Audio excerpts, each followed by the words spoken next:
Hey, welcome everybody to Project Riverside Podcasts.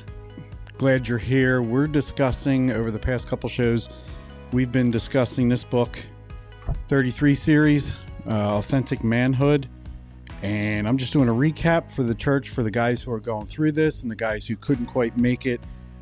So I'm just trying to do a quick little recap for them through this series. And last time, we were talking about the first two of the four faces of manhood. And in this chapter, we're talking about the second two faces. Now, if you may remember, if you listened to the last one, and if you didn't, go back and listen to it. It'll tell you what we had talked about. But in this particular one, we're talking about the lover and the friend. Now, in contrast, the last one we had talked about were king and warrior, and the fact that the king is designed to create order and provision, and he is designed to be a blessing to others. Whereas the warrior face, the warrior is designed to be a man of action, right? He's going to be the one who takes that order and the blessing and then goes out and actually does it. And these faces stretch our relational capacity and can be unnatural for a lot of us, for most of us. You know, many men suffer from a stunted and reduced masculinity because they have never valued or learned how to navigate their own heart, their own feelings, and their own emotions. Relational capacity requires men to engage emotionally, and that's hard for us. You know, 1 Thessalonians says, "Instead, we were like young children among you. Just as a nursing mother cares for her children, so we cared for you. Because we loved you so much, we were delighted to share with you not only the gospel of God, but our lives as well. Surely you remember, brothers and sisters, our toil and our hardship. We worked night and day in order to not be a burden to anyone while we preach the gospel of God to you." So Stu Weber says, whether on a football field or in a battle zone, or under the roof of your own home, a man's willingness to show affection and care to connect mark him as a leader and a man of God. We are made to connect. And we had talked about that one or two sessions ago, I believe it was. You know, if you think back to the creation, God made Adam and realized that it's not good for him to be alone. So he made a helpmate, he made a wife. Took Adam, put him to sleep, knocked him out, took a rib out, sewed it all back up. Although I really don't think God sewed it up. I think he just made it so. Put it all together and then said, this is it. Now you've got somebody to connect with. And then he told them to be fruitful and multiply. So the lover face is primarily associated with a willingness to be emotionally vulnerable. Guys, how vulnerable are you? How vulnerable am I? How vulnerable are we?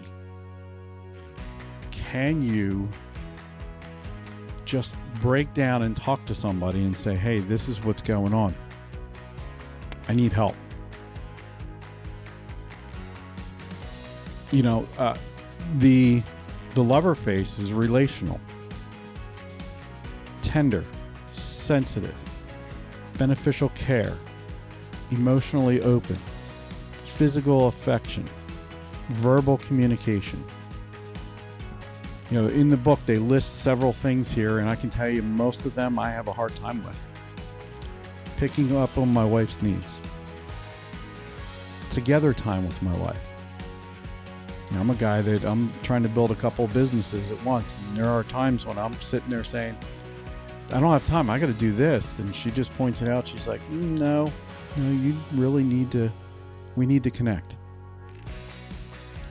The other day, Sunday afternoon, she made a date, a virtual date, double date with friends of ours from North Carolina that we haven't seen in a while.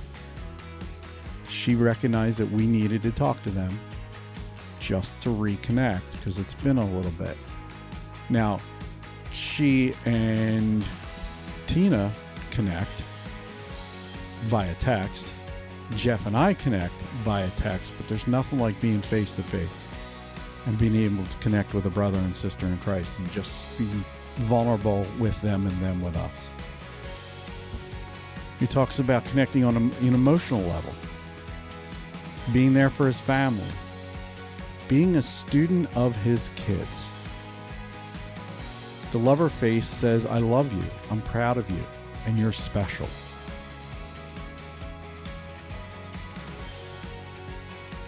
King David is again another example of the lover face.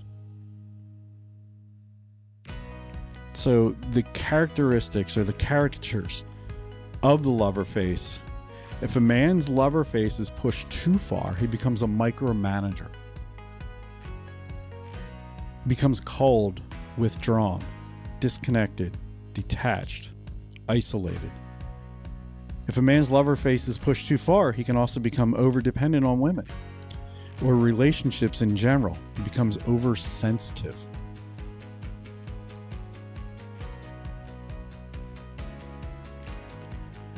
And then there's the friend face. The friend face is primarily associated with a man's relational capacity to connect with other men. The friend face reflects connecting energy. It's characterized by loyalty, accountability, encouragement, challenge, and fun. We need to learn to initiate genuine friendships with other men. Great friendships provide companions who can carry burdens and celebrate life's great moments with us. I read a book years ago about who's in your foxhole. When things are going south, whether it's slowly or quickly, who's the guy that you can reach out to that'll drop everything and come to you? Or who's the group of guys? Who's that small core group of men that you have that you can connect with and you can just say, guys, things aren't going well. I need help. I need prayer. I need to think through some things. How can you help me? You can climb that mountain of manhood and reach its pinnacles, but you'll be disconnected. You'll turn around and like, who's with me? No, it's just me. Now I'm lonely. If you think about the heroes in these movies, typically once they get close to, the hero's going along and he's got that significant other with them. And as they reach the pinnacle, they turn around and their significant other, their spouse, their wife is standing right there with them. And he's looking for her because he brought her along with him the whole time. He was leading, but he was also pulling her along and guiding her with him.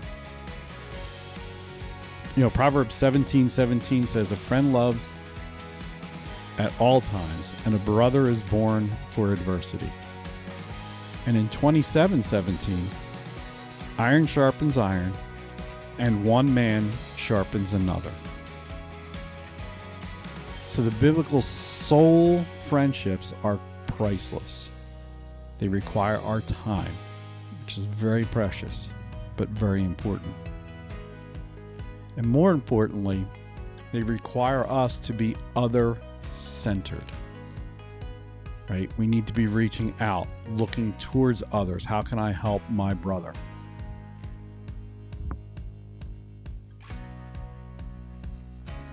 A man's friend's face, if it's pushed too far, he becomes a leech.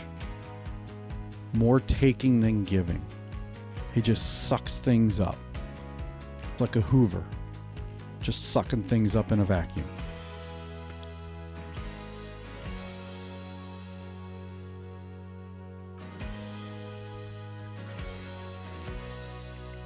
And if a man does not have enough friends in the friend face, then you typically get a friendless, disconnected man.